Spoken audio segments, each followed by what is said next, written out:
Hi, it's Jessie with Outside Science, Inside Parks. At night, all types of bats come out of these canyon walls. In this episode, we go to Glen Canyon to follow some NPS scientists who keep an eye on the health of these nighttime flyers. Video shows small fluffy bat holding onto a net. Looks like a canyon bat. See how dark his belly wings are and his face is? Being in nature allows you to be a kid again. I'd rather be outside and playing. It's a perfect field for kids. We should look at that. It's very handsome. Video shows starry night sky.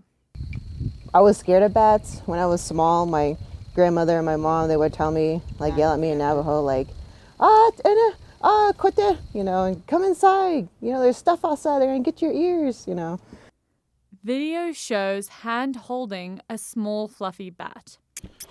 Look, she's cursing at all of us. Speaker is Glen Canyon National Recreation Area SCA intern Jessica Rosado. I really wanted to study bats because they always seemed like they were misunderstood.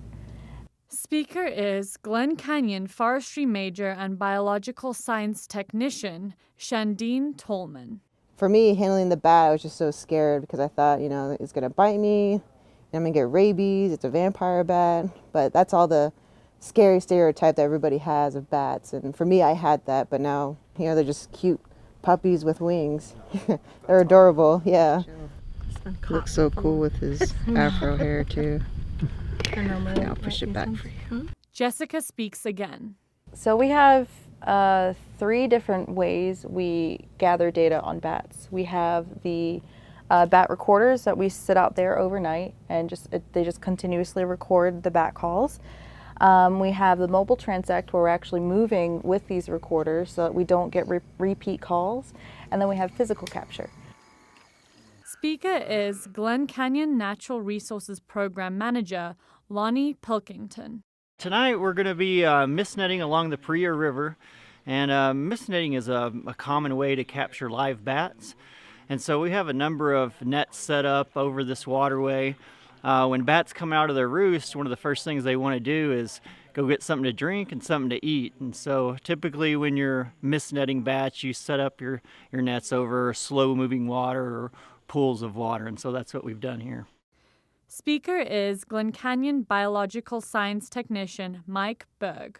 It's a good idea not only to do the physical capture but the acoustic data that we also do. It's good to mix and match the types of research that you do because there's some species that don't get picked up on the acoustic recorders that we can physically catch, and there's species that we physically catch obviously that don't get picked up on the recorder. So it's really good to do both to make sure you get the most count of species accounts that you can within your research. Video shows bat in a cup being weighed on a jewelry scale. You are 5.9, Missy. Woo!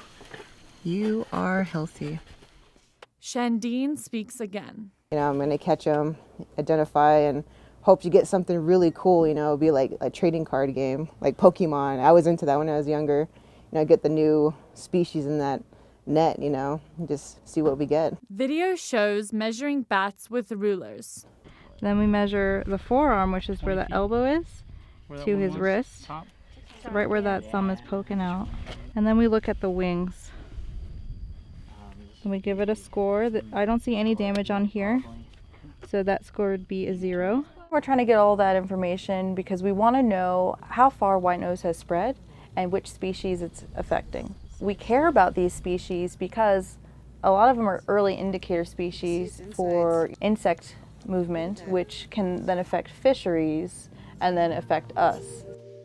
It's definitely rewarding because you're not just bettering the future for yourself, you're bettering it for the next generation and beyond. Video shows bat flying out of a cloth bag. I'll see her take off. This is the cool part.